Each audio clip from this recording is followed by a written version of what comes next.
بسم اللہ الرحمن الرحیم۔ معزز سامعین اکرام، السلام علیکم ورحمۃ اللہ وبرکاتہ۔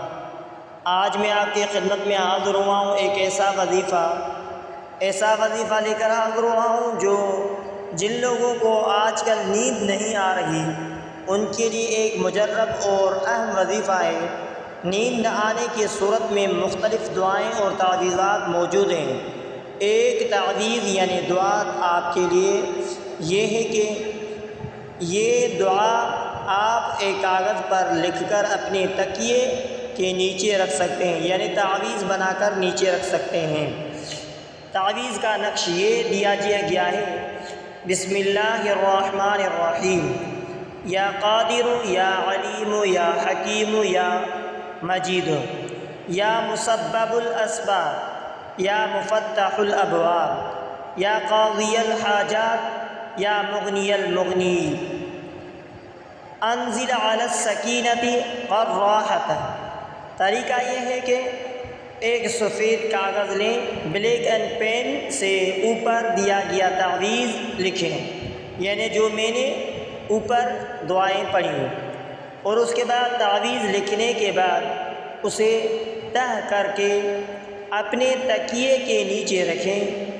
انشاءاللہ العظیم سونے سے پہلے 11 مرتبہ سورہ فاتحہ یعنی الحمدللہ رب العالمین الرحمن الرحیم مالک یوم الدین ایاک نعبد و ایاک نستعین اہدنا الصراط المستقیم صراط الذین انعمت علیہم غیر المغضوب علیہم ولا الضالین، آمین۔ اور اس کے علاوہ معزز سامعین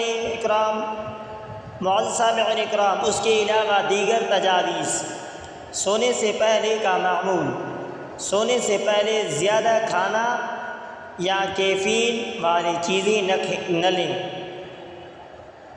نمبر 2، ریسلنگ تکنیک: سونے سے پہلے تھوڑی دیر مراقبہ یا گہری سانسیں لیں۔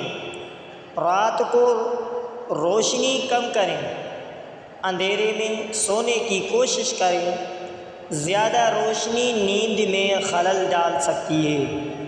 اگر آپ کو مستقل نیند کے مسائل کا سامنا ہے تو آپ کو ڈاکٹر سے مشورہ کرنا بھی مفید ہو سکتا ہے۔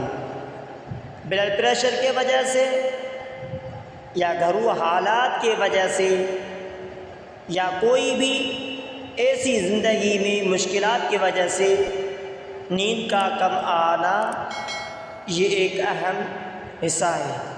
اسی لیے اگر نیند نہیں آ رہی تو یہ دعا ایک بار پھر سنیے: بسم اللہ الرحمن الرحیم، یا قادر یا علیم یا حکیم یا مجید، یا مسبب الاسباب یا مفتح الابواب، یا قاضی الحاجات یا مغنی المغنین، انزل علی السکینۃ والراحۃ۔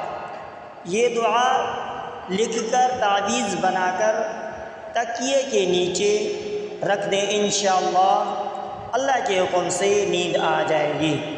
تو معزز سامعین اکرام، اگر آپ نے ہمارے یوٹیوب چینل کو سبسکرائب نہیں کیا ہے تو آپ ہمارے اسلامک وظائف ٹی وی چینل کو سبسکرائب کریں، بیل آئیکن والے بٹن کو آل پر کلک کریں، شیئر کریں، لائک کریں، کمنٹ میں اپنی رائے ضرور بتائیں، اور ہو سکے تو اس ویڈیو کو صدقہ جاریہ سمجھ کر شیئر کرنا مت بھولیے۔